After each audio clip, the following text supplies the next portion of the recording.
I'm Carol Newcomb-Aludo, the chair of the CMC Board of Trustees. It's very great to see everyone here today. Nice packed house. I want to say that I believe it's critical in maintaining our democracy that we stay informed of what is happening at the international, national, and community levels. CMC provides a great opportunity to keep informed, ask questions, and get engaged in the Columbus community. A quick note today, audience questions will be submitted in writing. You will find a piece of paper for this in your flyer forum, so take a look. You must include your name with your question. Members of CMC's program committee will begin to collect these midway through the discussion, so please have them ready. The questions will be selected for content and relevance and read aloud by program committee members. Today's forum features our mayor, Andy Ginther, and is sponsored by the Puffin Foundation West and the Columbus Foundation, each represented here today by many friends and associates. Won't you please help me thank them?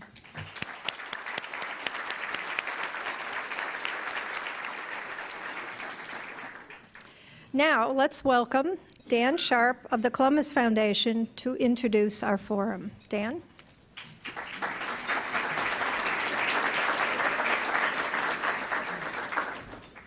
Thank you, Carol. Thank you for your leadership of CMC, and thank you to the Columbus Metropolitan Club for hosting today's conversation. It is truly time for our community to rally. For the first time in 2.5 years, the Big Give is back. And yes.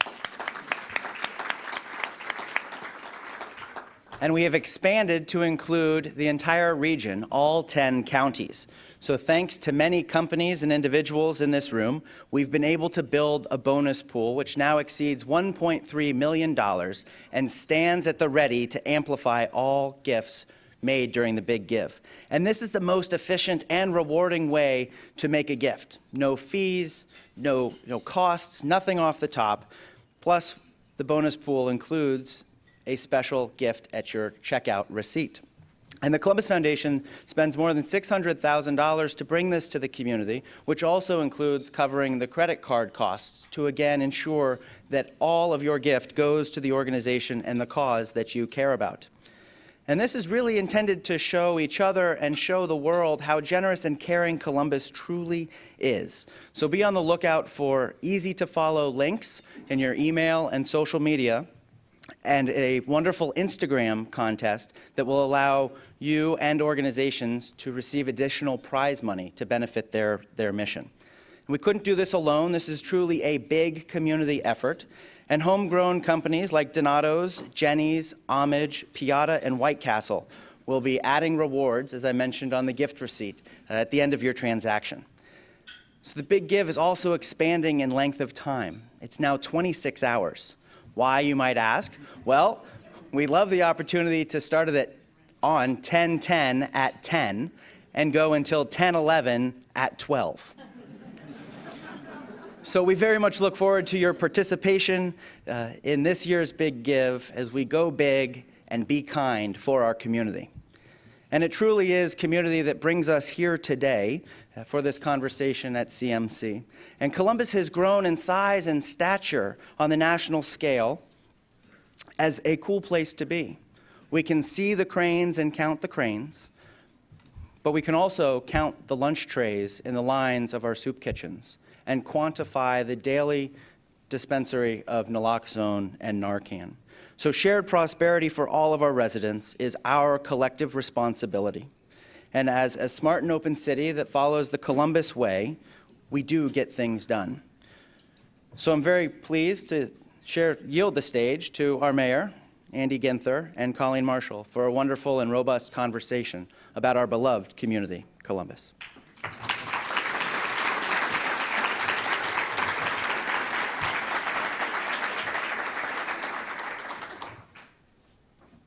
Good afternoon, everyone. I'm so tempted to say, so Mayor, is there anything new at City Hall? But I do want to start this out with the elephant in the room, the obvious issue that's going on right now. We've seen protesters the last 2 weeks at City Hall you have on one side a faction of people who believe that the police department is racially insensitive. On the other side, you have a police department that believes it's not getting the support of the administration. What is your focus right now, and what should we all be taking from this situation? Well, thank you for the question, and it's one that really is at the heart of who we are as a community. We know that police-community relations, not just in Columbus, but around the country, have never been more complicated and complex. Relationships are strained. Trust is shaken. At the same time, we know it has never been more dangerous to be a law enforcement officer in America. And it is a time when it really requires us collectively to come together, to talk transparently, to make sure that we're holding ourselves accountable and that we're being responsive to the community. So some of the things that we have done is listen to the community as we have put in place different types of training and support for our officers. We've retooled the Community Safety Initiative based on input from the community. We started a pilot project in Linden this year, Safe Streets, putting more officers on bicycles on patrol in neighborhoods that showed some great results in the Linden neighborhood, building positive community relationships, retooling our apps program so that we can help. The best way to deal with strained relationships is making sure that our officers have personal relationships with those in the neighborhoods they serve. And so a continued focus of that will be a top priority for us moving forward. Do you think it's a valid concern when people say that there is a pervasive feeling of racism within the department? And part of this is nothing happens without being on a videotape right now. Mm-hmm. And I know you reacted very strongly when there was a prone subject on the ground who appeared to be kicked in the head by a police officer. You reacted very quickly to that.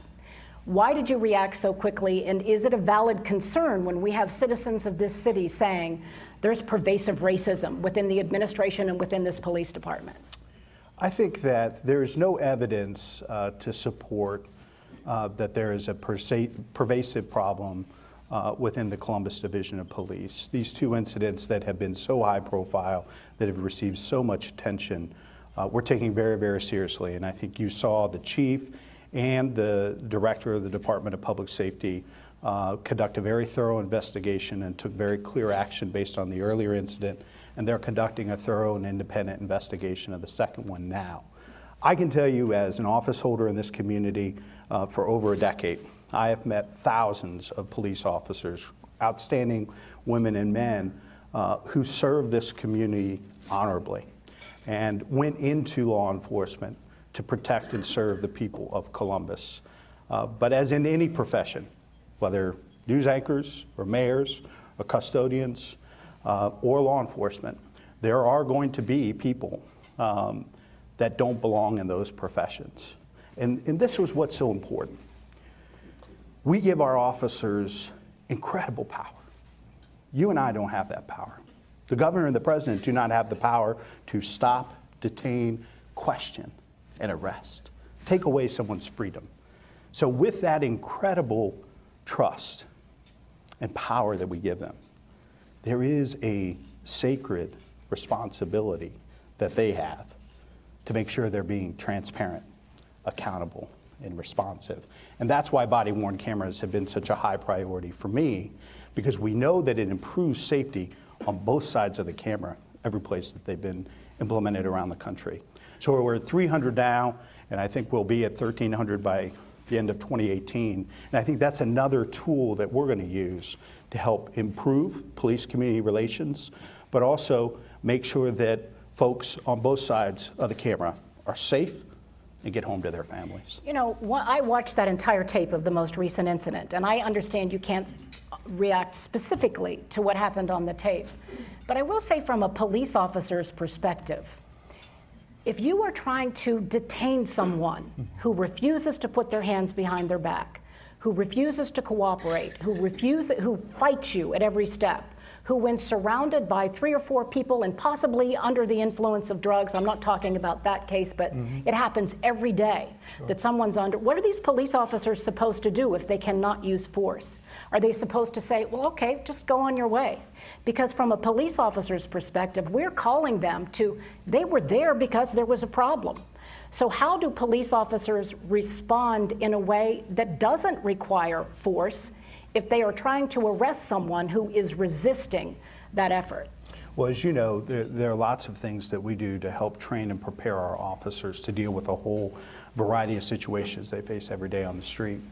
And so, you know, the implicit bias training that we've received national attention for is critically important. Crisis intervention training, we continue to train more and more of our officers with a goal. I think we have 300 trained now. Our hope is to get to 800 over the next couple of years, to give them additional tools dealing with folks maybe that are addicted or have significant mental health challenges. A lot of our officers interact with people like that every day in the city of Columbus. So it's additional training, it's additional tools, and it's one of the reasons the de-escalation training is so important, and we're continuing to work with the division on that. These officers, you know, are responding to dangerous situations, and we need to make sure that we train them and prepare them to do everything in their power to make sure the suspect that they're interacting with is safe and that they're safe as well. And as I had said before, police-community relations have never been more strained. And I would argue it has never been more dangerous to be a police officer with the targeted attacks and murders that have taken place against officers across the country. But we have it in us. This is Columbus. And we know how to rise above divisions and challenges and even our bias to come together to make sure that the collective good is served. And I believe that we can do that by continuing to work with the NAACP and the Urban League, Faith in Public Life, and other community groups who are bringing forth ideas. We're having conversations about how we can make sure that our safety remains our top priority and that our neighborhoods are stronger because of it. You know, a number of years ago when Mayor Coleman was pushing for a 25% increase in this income tax here, he really marketed that with the help of the safety forces. Police officers and firefighters were going door to door and really encouraging them because they were promised, voters were promised, more money would be spent to increase the size of the safety forces. And we right now have a city that has the same size police force as it did almost 150,000 citizens ago. That possibly the police force hasn't kept up with the size of the city. And there are officers who are saying that the administration is not putting the money where it needs to be, which is in more training and more police officers on the street and fewer on the management level. How do you respond to those criticisms? Well, I think if you just look at the facts, you know, the safety budget and particularly the police budget has increased dramatically since that increase went into place. You know, well over $150 million more is being spent on public safety now than there was in 2009. You know, I personally have been part of putting 776 officers on the street in Columbus during my 10 years of service as a council member, council president, and now mayor. I would argue that we have a pretty unique place in cities across the country is that we've never laid off a police officer or firefighter. So we have, in times, in very difficult economic times, you know, 2005 to 2009, other city departments were dramatically cut. Recreation and parks and health. It was just a year ago that we opened up the last recreation center that had been closed during the Great Recession. And we're starting to restore. We're not completely back to complete restoration in health and recreation and parks. So safety remains our top priority. It is far and away the largest expenditure and investment for city government, and we continue to have a robust schedule of police classes and fire classes every year. But we're continuing to grow as a city. And what's so exciting to be you know, in the place we're at right now as a community, we're going to grow as much in the next 15 to 20 years as we have in the last 75. And so we need to be thinking about that and planning and trying to figure out how we can have the additional police officers, but other basic city services throughout the community. And how can we do that not by just simply hiring more people, but working more collaboratively with our suburban partners and other folks in the community? What else can we do with the city and the county working together to provide basic services to the people of Franklin County? The FOP recently voted a vote of no confidence for this administration. You have been a supporter of police throughout your career. I didn't quit. And so my question to you is, do you think that was a justified vote? And how did it personally make you feel? You know, I won't get into those things. The bottom line is the people of Columbus elected me mayor to bring people together to solve tough problems. And we're going to continue to work at this regardless of who the leadership of the FOP is or any other collective bargaining unit and group. The people of Columbus expect results. They expect us to deliver to neighborhoods throughout this great city, to be transparent, accountable, and responsive. So I'm not going to get into the back and forth and this and that. I will tell you that I answer to the people of Columbus, and the people of Columbus expect results and expect me to work with folks that I agree with and that I don't agree with to get things done. You know, one of the things that has come to the forefront as we're looking at these accusations that there's a racial divide in the city, a lot of people have also focused on the growing economic divide. It seems that more than ever before, this is a city of the haves and the have-nots. That there's a growing upper middle class, a growing wealthier class. I mean, you look at the housing prices right now in Clintonville. Who would have ever thought the houses would be marketing for what they are? And of course, German Village. We have some really high-priced neighborhoods that are attracting this young, vibrant community that this city has always wanted. Are we leaving people on the lower economic level behind? Because Bollinger Tower is a good example, I think. This was when no one wanted to be in the short north. You put the senior citizens there in that high-rise tower. Well, now everyone wants to be in the short north, and they were kicked to the curb in many of their opinions. You know, are we becoming a city of economic division? Well, first things first. The city has the fastest growing economy in the Midwest, lowest unemployment in 25 years, a AAA bond rating from all three rating agencies. No other city in America has such a standing. And 2/3 of this city are doing pretty well. But 1/3 of our neighbors have been left out of our success story. And that's why I ran for mayor, and that's why, you know, my vision of us embracing and becoming America's opportunity is so important to me. Every family in every neighborhood should share in the success story that is Columbus. And that's why we're really focusing on those neighborhoods that have been left out of the success story in Columbus, public and private coming together. I would say this, that we are in a unique position as a city with all the other positive things that are happening.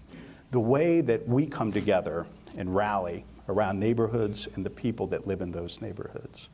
The way, we call it the Columbus way, the way public and private come together, and the way we openly talk about our challenges. So what United Way chair in another city in America openly talked about poverty, the way that Jack Partridge and Nick Akins and Steve Rasmussen have, corporate giants and leaders in this community openly talking about poverty. I think you'd be hard-pressed to find another city like that. And what city around the country would you have the then city council president talk about our epidemic levels of infant mortality rates in this community and bring the community together and put out a bold plan to reduce the infant mortality rate by 40% in 5 years? And we're making progress there, by the way. So I think there is great opportunity to continue to leverage this community's assets, our commitment to one another and the common good, but continue to focus on those neighborhoods that have been left out of the success story. And that's why Smart Columbus is so important and why we are starting to really think about using our incentives in different ways, because we know that socioeconomic diversity is critically important if we're going to keep our neighborhoods special and unique and vibrant. And those are the things that we're taking a look at. particularly as this growth takes place over the next 20 years, so that we can protect the neighborhoods that make this city so special. And the neighborhoods, I know part of your focus has been the neighborhoods that have been left behind. And we do see in some neighborhoods generational poverty, generational unemployment, generational crime. Sure. So how do you attack each of those sectors in those neighborhoods? Because you and I could get in a car and drive 5 minutes to one neighborhood where there are $1 million houses, sure, and 5 minutes to another neighborhood not far away where there is generational poverty, crime, and unemployment. So what's the key to bringing everyone up? Well, first and foremost, you need to listen to the people of those neighborhoods. You and I cannot solve and change and either bring a bunch of plans or ideas or even resources and drop them into a neighborhood. And that's why our partnership with Ohio State and the Neighborhood Design Center is so important. We've started our master planning process in Linden this year. We'll be finishing that up, moving to Linden or to the Hilltop next year, because it's critically important to have community leaders and residents, business owners, residents, faith leaders in the neighborhoods to talk about how we collectively raise the standard of living and improve the quality of life of those neighborhoods. And then it's getting a private sector to buy in. And I've had private sector leaders from Steve Steinauer to Nick Akins to so many other folks in this community that have stepped up and said, we're with you. Our top priority is neighborhoods, neighborhoods, neighborhoods, because it's all about workforce and making sure that this community where we're trying to attract the best and the brightest to come to work for our companies want to live in a place that's special and unique. And so having that partnership, being a community-engaged, neighborhood-driven process is very, very important. But it's also making sure that every decision we're making as a city is taking into account those opportunity neighborhoods. So we've started looking at, we can give a letter of recommendation and ranking for tax credits from the state. And so our Celebrate One neighborhoods are the neighborhoods we're looking through the lens of ranking and recommendations. Where are the greatest opportunities for public-private partnership? We're looking through the lens of opportunity neighborhoods and bringing jobs, increased preschool, the Hilltop Early Childhood Partnership. We've already doubled the number of young people enrolled in preschool since becoming mayor. But we know that our numbers are way behind on the Hilltop. So we announced a partnership earlier this year where we're going to double the number of kids enrolled in high quality pre-K on the Hilltop by 2020. That's how you go about taking on some generational poverty and opening up some more pathways to meaningful living wage employment. And I think apprenticeship is a critical path that we have a great opportunity for. Workforce development cannot be separated from education, whether it's job training, vocational kinds of education, or just education. The Columbus school system got a horrendous report card from the state a week or so ago. And I know the city has been tied to the school system. What are we to make of the fact that year after year, report card after report card, Columbus City schools do not seem to be delivering what taxpayers are expecting? Well, my role as mayor is to be partner in chief to the superintendent. There's an independently elected board of education who hire and fire the district superintendent, treasurer, and internal auditor. So the way I've gone about my work with the school district is particularly investing in the areas outside of the traditional school day and curriculum and the work that takes place during the school year. So I think that's in early childhood. And Dr. Good and the board have been very good partners. I think they've increased by 1/3 the number of high quality early childhood openings throughout the school district, after school and in summer. Those are the other places that we really focus as a city to make sure that we give safe places for young people to gather and where they can have meaningful relationships with adults that can serve as role models, advisors, and guides in their neighborhoods. So we're going to continue to work with the Columbus City School District, whoever they choose as their next superintendent. And I'm a very proud graduate of Columbus City Schools, Whetstone class of 1993.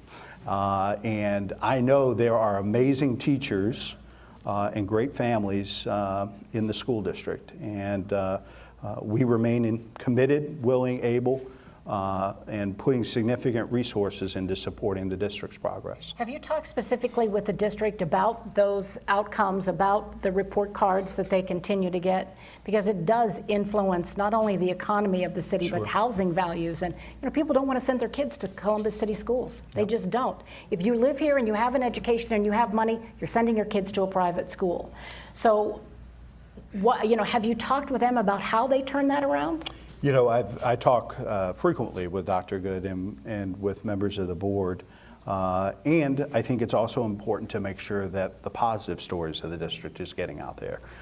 We just recognized on social media 3 amazing students who have been recognized nationally, and Cause and Centennial. They're not enough of the schools within the Columbus City Schools, but there are a number of great schools with great teachers within the school district, and we need to make sure that their stories get out there as well. I understand the challenges are great.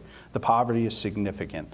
The number of special needs students enrolled in our public schools can be daunting, and the work that takes place in our schools every day has probably never been more challenging for educators and teachers, with standardization from the federal and state government down to English as a second language. more and more families expecting educators to do more than educate.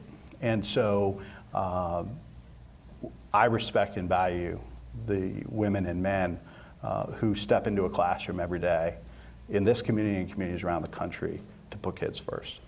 You mentioned earlier and we were talking about all the cranes and the massive redevelopment of downtown Columbus and the number of condos and high-end projects. People are startled if they haven't been here for years and come to Columbus again. It's completely changed the look of the downtown. Are you optimistic that those high-end places can be filled? And again, have we given all the tax breaks to these developers for these high-end developments and maybe left behind people who are looking for affordable housing? Well, that's why this incentive study that we've done, first time the city's ever done one, was so important. And really taking a look at how do we use incentives? We have to use incentives. All of the suburban neighbors use them. Most of the big cities across the country do, just to be competitive, for investment and development. That's going to continue to take place. But how do we use them strategically to get the type of development that we want to take place and make sure that we're protecting socioeconomic diversity in Columbus neighborhoods? And so we're going to be moving forth with recommendations. There have been a series of public meetings that Director Shoney and Chairwoman Liz Brown have been doing around the community around the study, and there are going to be some policy changes that we're going to be making to really help us better use and leverage those incentives with some of our public policy goals around mixed income housing in neighborhoods throughout the city. As you look at statistics, and I hate to go back to crime again, but we have a murder rate right now that's higher than I remember it. I think we're up to 97 so far this year. Yes. Comparable, if you look per capita, comparable to cities like New York and LA. What's behind this rise in the murder rate, and what is it that the city's not doing to maybe control the violence in some of our neighborhoods? Well, first of all, one homicide in our city is too many. This spike in homicide is troubling for all of us. And when you take a look at the statistics here and a little bit more of the information behind this spike in the homicide rate, we as a community need to have a very robust, honest, and direct conversation with ourselves. 75% of the victims of homicide in this community this year are African American men between the ages of 22 and 40. 80% of those homicide victims were killed using a gun.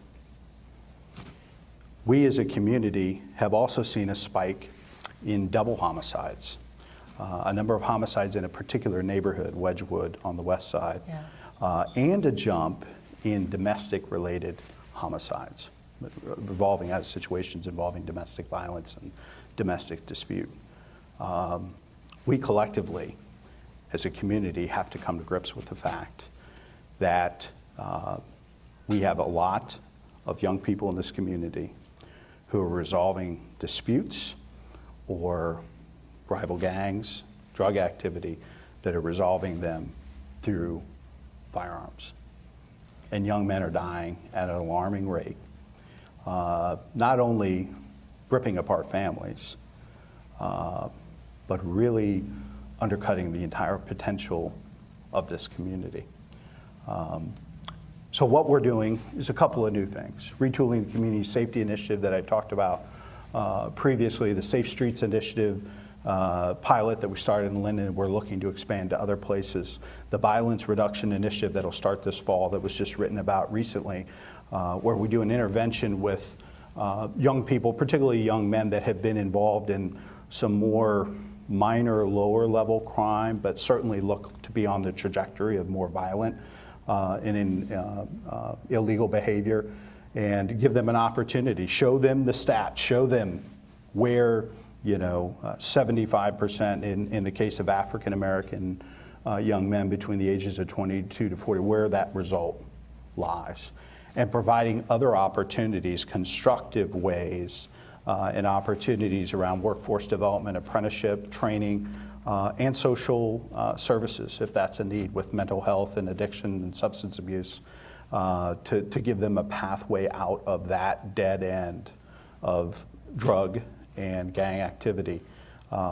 It's going to take that comprehensive approach and continuing to work with Faith in Public Life and the NAACP, and that's why we're retooling and putting in place our diversity and inclusion effort, and making sure that we have community benefits agreements moving forward so that young people can see projects taking place in their community that we are paying for as taxpayers, where they might have an opportunity for an internship, an apprenticeship, and be able to make a living working in their neighborhood on projects that we're all investing in. There was a time when you could go into any high school in this city and somebody would tell you where to get pot. You can go into any high school in this city right now and someone will tell you where to get a gun and where to get heroin. So that is also a cultural shift that you've been talking about. So how are you going about, when you know the opioid crisis, the heroin deaths, your police officers have to have Narcan on them? What is it, the role of families? Is it the role of the city? Is it the role of police? Is it the role of educators, or is this collective? Yes, it's collective. And that's why the Opiate Action Plan was so important, and that's why we're moving forward in partnership with David Royer at Adam H. and the Franklin County, and in our efforts, we've just hired as a city Amy O'Grady, who focused on this effort, working for Attorney General DeWine and former judge, Dr. Mashika Roberts, our health medical director, is helping to lead the effort on the clinical side for us to really go after prevention, education, expansion of treatment, and then also helping addicts.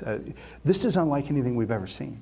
I mean, this is unlike any other drug that we have ever seen in this community and around the country, where it actually changes the chemistry of the brain and can impact it for years. And so it takes a different approach, and I believe that our Opiate Action Plan will help us.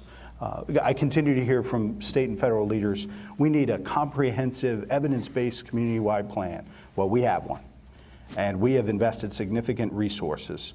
And as I continue to tell my friends at Broad and High and in Washington, it's time to put up or shut up. And you need to invest in this community, How much in money our do you plan. need for that? I think it will take probably in excess of $10 to $20 million a year. And indefinitely, obviously, because the problem is For the not going foreseeable away. future. I do want to remind you that in just a few minutes, we're going to be asking questions that you have put forth for the mayor. This has been kind of a downer of a conversation, so it's not my fault.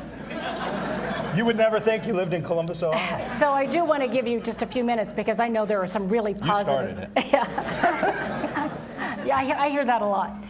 I know there are some really positive things that you're proud of for your administration as well. And I know I've been asking you things that are kind of unpleasant topics, but let's hear what's going on in the city that we really should be snapping our suspenders about.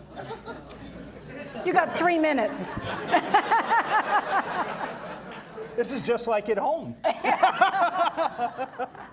Well, there are a number of great things happening in the city, and I've tried to talk a little bit about them all along the way as taking Colleen's jabs and direct hits. But in all seriousness, this morning, really dynamic conversation with the Columbus Women's Commission over at Glenwood on the west side, and the work that Shannon is championing and leading forward, and actually came into the Met Club last month about. And I said to the commissioners this morning, I really view that as the kind of the centerpiece of our policy agenda. How do we stabilize and strengthen families? Because that is the foundation of great distinctive neighborhoods. And all of these other problems. That's right. And so tackling our ridiculously high eviction rate, the fact that women are only paid 78 cents for every dollar a male colleague makes of the same standing and same job. The fact that 2/3 of the minimum wage earners in this community are women, and knowing what the benefits cliff is doing to families. So looking forward to those recommendations. She's working with corporate Columbus and great CEOs and leadership there to roll out a pay equity pledge. I think in October or November. And we've already had dozens of corporations in Columbus raise their hand saying, we want to step up, we want to be a model for pay equity in this community and nationally. It isn't just morally the right thing to do. Think about if women matched dollar for dollar, the buying power for goods and services in this community, if women were being paid their fair share by both the public and the private sector here. Those are some exciting things happening. We touched on it earlier, but Celebrate One, for the first time in decades, we've actually seen a reduction in our infant mortality rates in this community, down 13% just this year. Now, you know me, I want it down 40% by 2020, so Erica Clark Jones never sleeps, but that's significant progress and something I'm excited about. And as I mentioned, the doubling of the number of high quality preschool openings that the city is funding, all exciting things that are shaping up in neighborhoods throughout the city. And certainly the Smart Cities initiative is really going to give this city, don't you think, national exposure? I'm going to Atlanta tomorrow to talk to them about what we're doing here in Columbus. And, it's an exciting time, not just because we're going to connect the disconnected and deal with a lot of the other issues. See, mobility is the great equalizer of the 21st century. If you think about it, regardless of where you live and where you're born, if you have access to job centers, higher education, things you and I take for granted, healthy fruits and vegetables, if you have options to get to those things, that's an incredible power. And so Smart Columbus will help us put the framework together to make sure that as we grow so dynamically and dramatically over the next 20 to 30 years, that everybody is able to share in that and access that. That's pretty powerful. All right, we are now going to turn and ask, we have board members today who will be giving questions that do come from the audience. So I don't have to tell you not to give us a lecture, Roger, because I think you already know that. But go ahead. I will comply. Roger Blackwell from the Program Committee, reading a question of Doug Fuller. What is the role of the city in helping resolve the affordable housing crisis? So quickly, I became friends with Mayor Adler of Austin, Texas, during the Smart City Challenge. I'm not sure he's my friend anymore, but we were talking about affordable housing, and I said, yeah, we've got this real affordable housing crisis in Columbus. The average two-bedroom apartment in Franklin County is $812 a month, and our median income's $42,000, $43,000 a year at that point. This is a real crisis. He stopped me. He said, no, you got a problem. I got a crisis.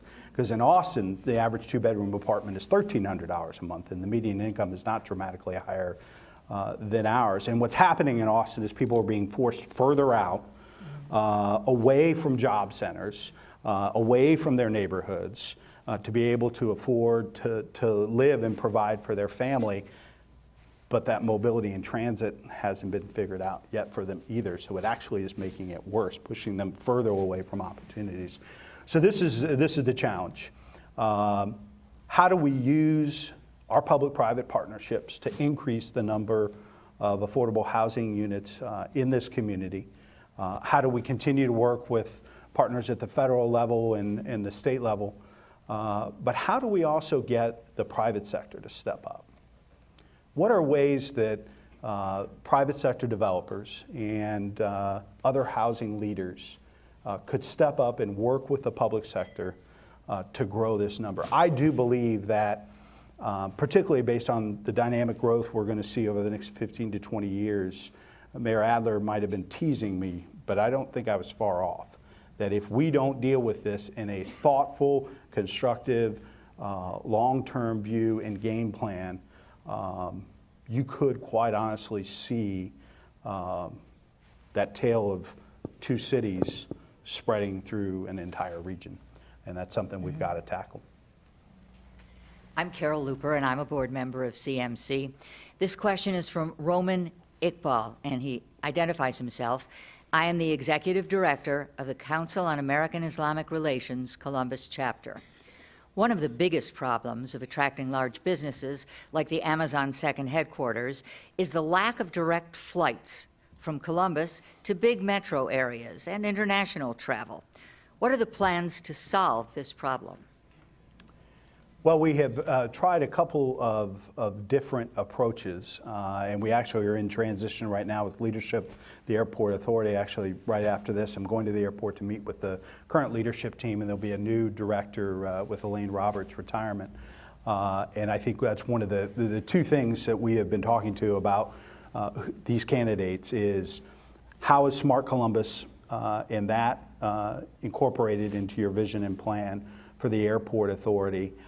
And then how can you help us continue to increase the number of direct flights to key places? We got to be strategic. We just don't want direct flights for the sake of direct flights. We want them to be to key places for great opportunities for economic development and for more international investment. I still think we have a huge opportunity for growth in this community for international investment in Columbus, and having direct flights is a critical piece of that. Hi, I'm Carol McGuire. I'm in the program committee. And I have a follow-up to your comment about smart cities earlier from Robert Shenton question. The Smart City win was a great recognition of the Columbus way and collaboration. When will we start to see some of the initiatives in place and measurement of the initiatives, whether successes or failures? And follow up on that, are there some first round initiatives that are ready for implementation related to smart cities?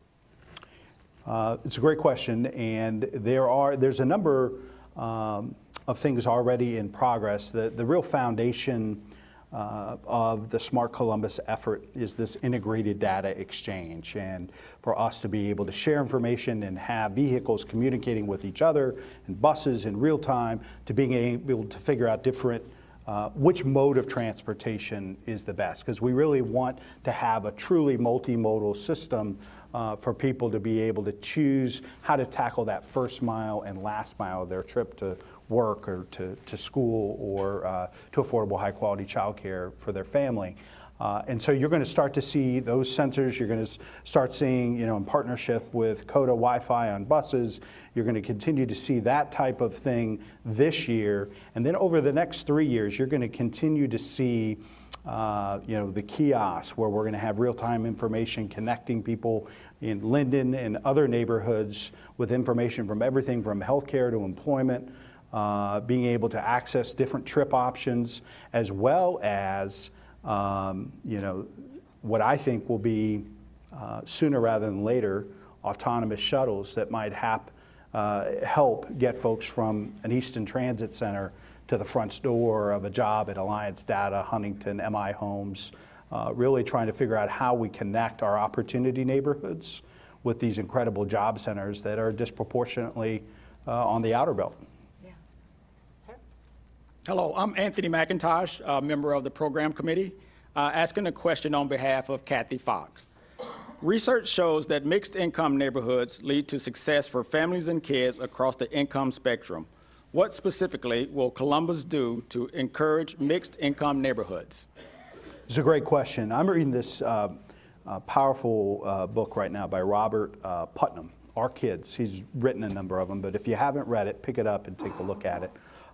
It's a little heady, a little academic, but it gives a pretty powerful story from a variety of perspectives on how kids born into middle class or upper middle class families have an incredible head start, oftentimes by the age of 4 or 5, that kids in poverty and working class families will never, ever catch up with.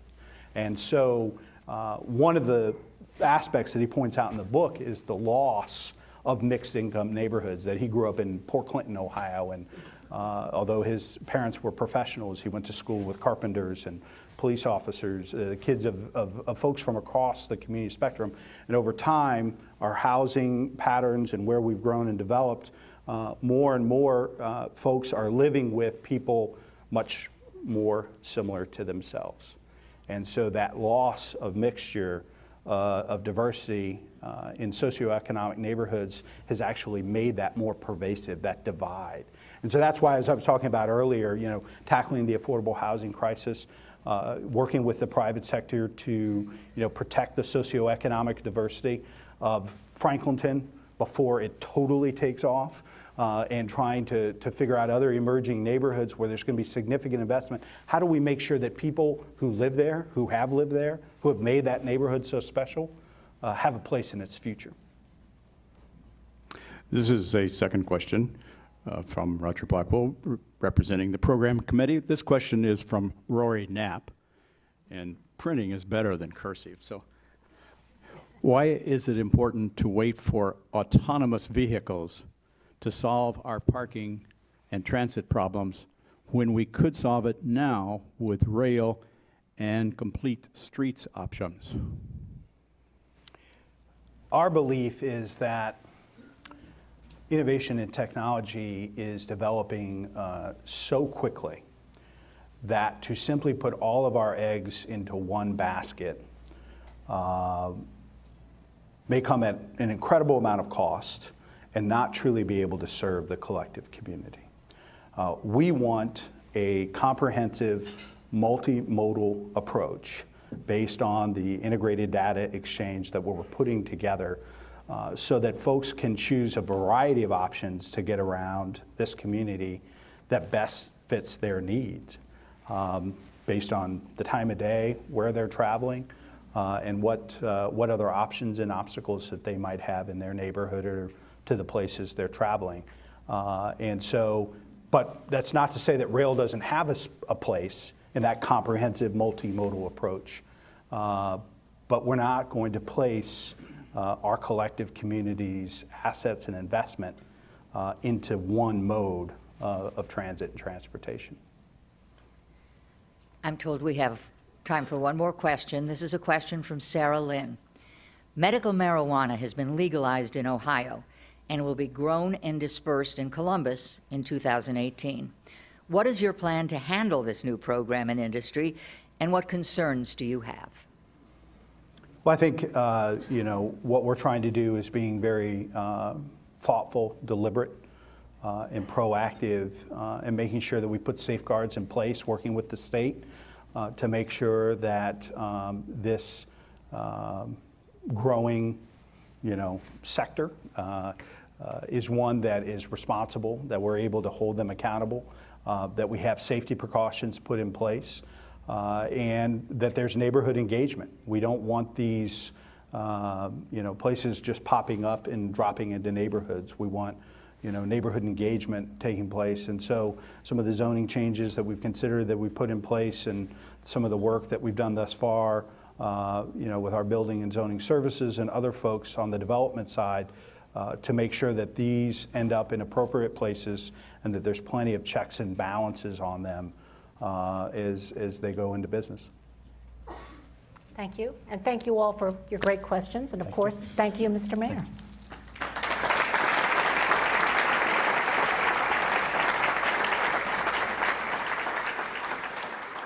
A quick reminder, you can view and share today's forum and all of our forums on CTV, Columbus Television, and WOSU, and the PBS affiliates, statewide through the Ohio channel, and any time on CMC's website via YouTube. Please help me thank our sponsors once again, the Columbus Foundation and the Puffin Foundation West. Thank you.